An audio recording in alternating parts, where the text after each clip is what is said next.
आज के क्लास में हम लोग एक ऐसे यात्री के विषय में पढ़ने जा रहे हैं जो चीन से चलकर हिंदुस्तान आया और हिंदुस्तान में रहकर के कई वर्षों तक शिक्षा ग्रहण किया। उसके बाद भारत के विषय में बहुत सारी जानकारी उपलब्ध कराई। उसके बाद अपना हिंदुस्तान को छोड़कर वह अपने स्वदेश चीन चला गया। आज इसी से संबंधित बातों का जिक्र करेंगे अपने क्लास में। तो सारे लोगों से अनुरोध है कि कृपया बोर्ड पर ध्यान लगा करके रखेंगे और जिन लोगों को भी किसी भी प्रकार की दिक्कत होगी, कहते हैं ना कि without any hesitation you tell me, यानी बिना शर्माए आप लोग क्या कर सकते हैं, हमसे क्वेश्चन पूछ सकते हैं। कहावत सुना है ना रे बुआ, जिसने किए शर्म उसके फूटे कर्म। पढ़ाई में जो भी व्यक्ति शर्माएगा वह जिंदगी में कभी आगे बढ़ नहीं पाएगा। तो जीवन में आगे बढ़ना है तो शर्म को पीछे छोड़ना है, शर्म का गहना ओढ़ करके नहीं चलना है। तो चलिए स्टार्ट करते हैं। लिखा हुआ है हमारा ह्वेनसोंग। नाम क्या है बुआ? ह्वेनसोंग। अब देखिए ह्वेनसोंग जो था ये रहने वाला कहाँ का था? चीन का। अब देखिए चीन एक देश है और जिसकी राजधानी है बीजिंग और यहाँ के मुद्रा को कहते हैं युआन। क्या कहते हैं? यहाँ के मुद्रा को कहते हैं युआन। कहाँ की मुद्रा है? चीन का। अब देखिए चीनी यात्री है ह्वेनसोंग और यह हर्षवर्धन के शासन काल में, किसके शासन काल में? हर्षवर्धन के शासन काल में कहाँ आया था? भारत। कहाँ पे आ गया? भारत में। अब देखिए बहुत मजे की बात है क्या भाई कि 29 साल का जब ये नौजवान हुआ उसी समय अपनी यात्रा प्रारंभ किया। कहाँ के लिए? हिंदुस्तान के लिए 29 साल का नौजवान अपनी यात्रा कितना, यानी 629 में शुरू कर दिया। किसने किया? ह्वेनसोंग ने। और अपनी यात्रा के दौरान ह्वेनसोंग सबसे पहले पहुंचा कहाँ पर? ताशकंद में। कहाँ पर? ताशकंद में पहुंचा। कौन पहुंचा? ह्वेनसोंग। ताशकंद होता हुआ पहुंच गया समरकंद पहुंच गया। समरकंद होते हुए यह 630 ईस्वी में चंद्र की भूमि, किसकी भूमि? चंद्र की भूमि। और चंद्र की भूमि को ही कहते हैं भारत। और भारत में कहां पर आ गया? गंधार। और गंधार अभी पड़ता है हमारा कहां पर? पाकिस्तान में। ये देखिए हिंदुस्तान में ह्वेनसोंग कहां पहुंच गया? गंधार में पहुंच गया 630 ईस्वी में। और यहां पर आकर के रहना क्या कर दिया? शुरू कर दिया। रहने वाला व्यक्ति कौन था? ह्वेनसोंग। अब देखिए जब गंधार पहुंचा तो गंधार पहुंचने के बाद कहता है कि ह्वेनसोंग जम्मू कश्मीर, कौन कश्मीर बुआ? जम्मू कश्मीर, जिसकी राजधानी कहाँ है? श्रीनगर।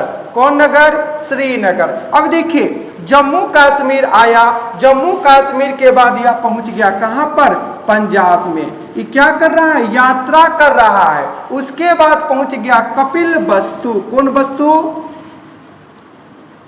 कपिलवस्तु पहुंच गया। कपिलवस्तु के पास पहुंचा कहां पर? बनारस। जहां बनल रहे हमेशा रस उसी को कहते हैं बनारस। देखिए ह्वेनसोंग कहां पहुंच गया? बनारस। अब देखिए बनारस के बाद पहुंचा अपना गया। अब देखिए गया के बाद पहुंचता कहां पर? कुशीनगर। अब देखिए पीछे से क्वेश्चन आ रहा है कि सर कुशीनगर किसके लिए प्रसिद्ध है? देखिए एक महापुरुष हुए जिनका नाम था गौतम बुद्ध।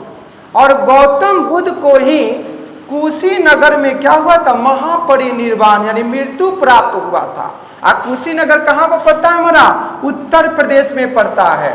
यानी यहां तक का यात्रा करने वाले व्यक्ति कौन थे? ह्वेनसोंग। ह्वेनसोंग कौन थे? एक चीनी यात्री था। अब देखिए आने के पीछे इनका दो उद्देश्य था। पहला नंबर उद्देश्य ये था कि भारत में आना और आकर के नालंदा विश्वविद्यालय में शिक्षा ग्रहण करना। किसका उद्देश्य था? हुएनसोंग का। किस विश्वविद्यालय में? नालंदा विश्वविद्यालय में। अब देखिए नालंदा विश्वविद्यालय जो था ना, प्राचीन काल में ये दुनिया का सबसे प्रतिष्ठित यूनिवर्सिटी में से एक था, जहां पर विदेश से बहुत सारे बच्चे हिंदुस्तान में आते थे और नालंदा विश्वविद्यालय में क्या करते थे?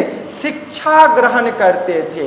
इसी उद्देश्य की पूर्ति को लेकर के हुएनसोंग भी कहां पर आया था? नालंदा विश्वविद्यालय में पढ़ने के लिए। और दूसरा उद्देश्य ये था कि बौद्ध धर्म के जितने भी तीर्थ स्थल है उसका भ्रमण करना कौन करेगा? हुएनसोंग। ये इनका दो उद्देश्य था। नाम क्या था? हुएनसोंग। आगे चले। अब देखिए थोड़ा सा अपनी गाड़ी को आगे बढ़ाते हैं। इसी बीच में क्या होता है कि पुष्यभूति वंश के एक शासक हैं जिसका नाम है हर्षवर्धन। और हर्षवर्धन को जब पता चला कि चाइना से चलकर हिंदुस्तान में कोई शिक्षा ग्रहण करने के लिए आया है, तो उन्होंने उनको इनवाइट यानी उनको आमंत्रण दिया कि आप आइए। किसको बुलाया? हुएनसोंग को। और ये निमंत्रण को हुएनसोंग ने क्या कर लिया? स्वीकार कर लिया। और स्वीकार करने के बाद इनके राज्य में करीब करीब कितने वर्षों तक? 8 वर्षों का अपना महत्वपूर्ण समय व्यतीत किया। और चल रहा था कितना से कितना? 635 से 643 के बीच में कन्नौज के, कहाँ के? कन्नौज के राजा हर्षवर्धन के यहाँ पर अपना समय क्या कर दिया? व्यतीत किया। करने वाले व्यक्ति कौन थे? हुएनसोंग। अब नंबर दूसरी बात कहता है कि हुएनसोंग नाम का जो व्यक्ति था ना, ये नालंदा विश्वविद्यालय में पढ़ा था। किस विश्वविद्यालय में? नालंदा विश्वविद्यालय में। और वहां के कुलपति हुआ करते थे शीलभद्र। नाम क्या है? शीलभद्र। और शीलभद्र ने ही इनका यानी हुएनसोंग का नाम लिखा था। किस कॉलेज में? यानी किस यूनिवर्सिटी में? नालंदा विश्वविद्यालय में। और हुएनसोंग से ही नालंदा विश्वविद्यालय के विषय में विशेष रूप से क्या मिलती है रे बउआ? जानकारी मिलती है। समझ में आ रहा रे पीछे? अरे गोबर गणेश, हम पूछे छी इधर तकै छ तो उधर।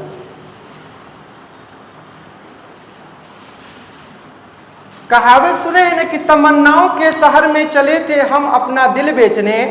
तमन्नाओं के शहर में चले थे अपना दिल बेचने। जनाब खरीदार ऐसा मिला कि दिल भी ले गया और कम वक्त दर्द भी दे गया। तो चलेंगे इधर उधर करने के चक्कर में तो दर्द के अलावा सुकून कहीं नहीं मिलेगा। यहाँ पर हर दुकान में दर्द की दवा मिलती है कि सुकून की दवा नहीं मिलती है। सुकून तो मन के अंदर में पैदा होता है। समझ रहे रमुआ? रामू चल आगे। अब देखो बउआ थोड़ा सा अपनी गाड़ी को आगे बढ़ाते हैं तो ऐसा पता चलता क्या है कि 643 ईस्वी में, कितना ईस्वी में? 643 ईस्वी में हुएनसोंग नाम का जो व्यक्ति था ना, वह स्वदेश यानी अपने देश जाने के लिए क्या कर दिया? प्रस्थान किया। कौन किया? हुएनसोंग। यानी भारत में इनका आया हुआ सपना पूरा हो गया और सपना को पूरा करके यह अपने देश चीन के लिए रवाना हो गए। कौन हो गया? हुएनसोंग। अब कहता है कि 645 में यानी 643 में प्रस्थान किया और 645 में वह अपने देश कहाँ पहुंच गया? चीन में पहुंच गया। पहुंचने वाला कौन था? हुएनसोंग। समझ में आ रहा रे मोहन, कार्तिक? चलिए आगे।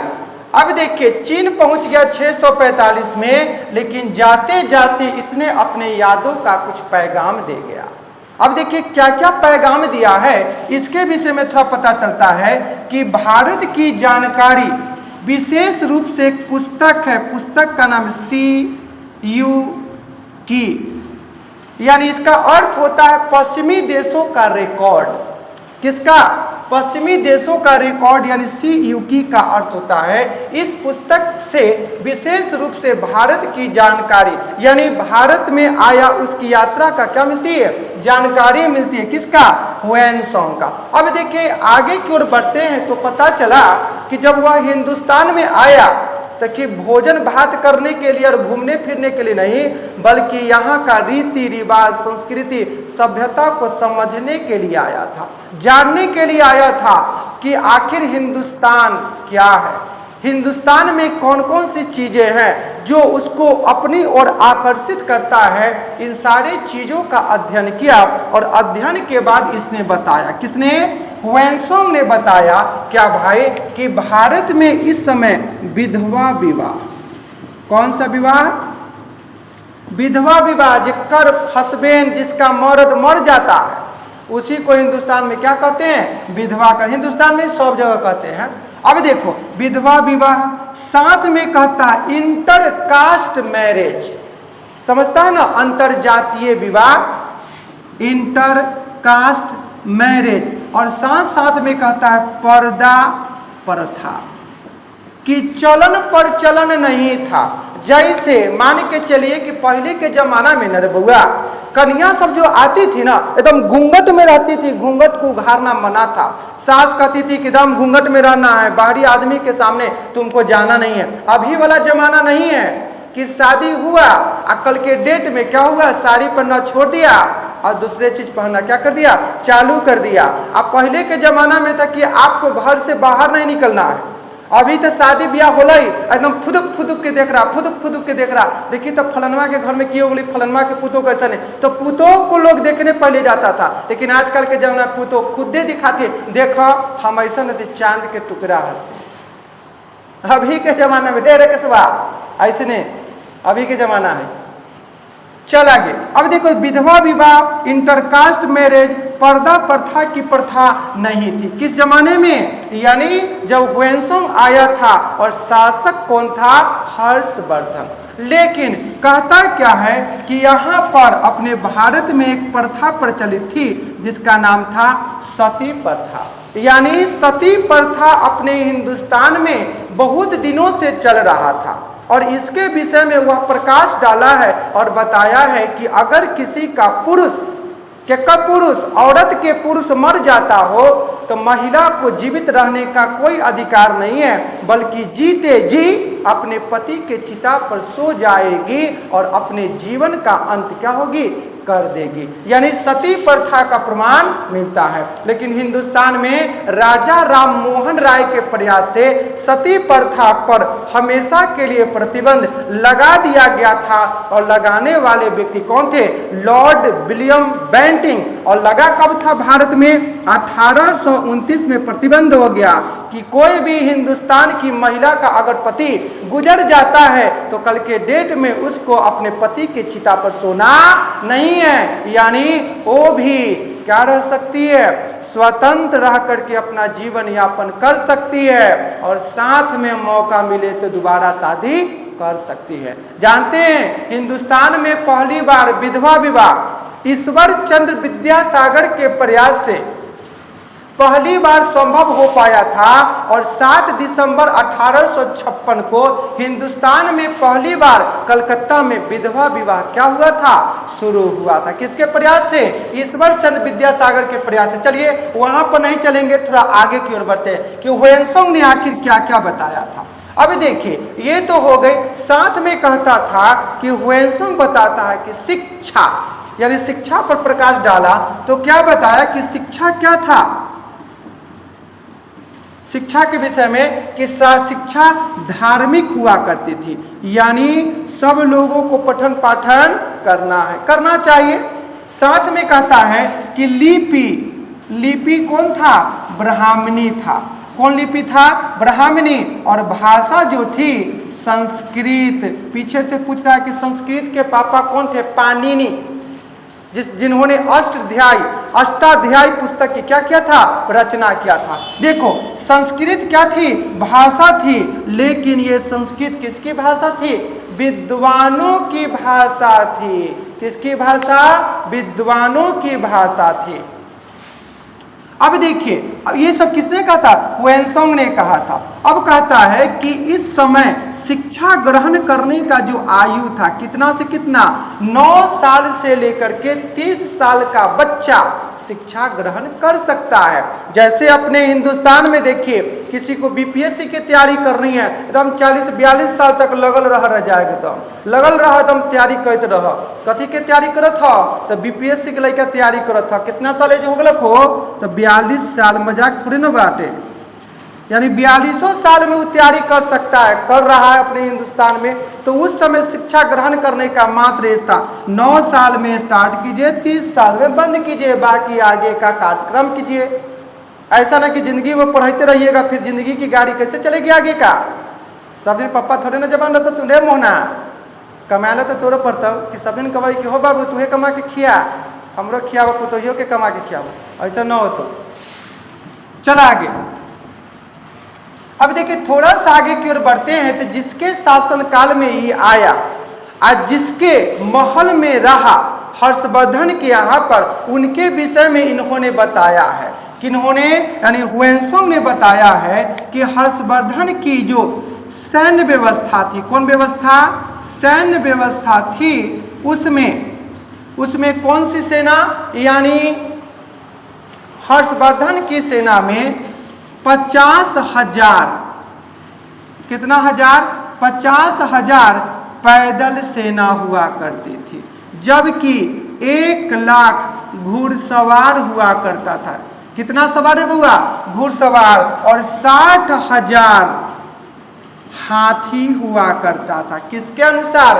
ह्वेनसांग के अनुसार। यानी हर्षवर्धन के विषय में इन्होंने तारीफ किया।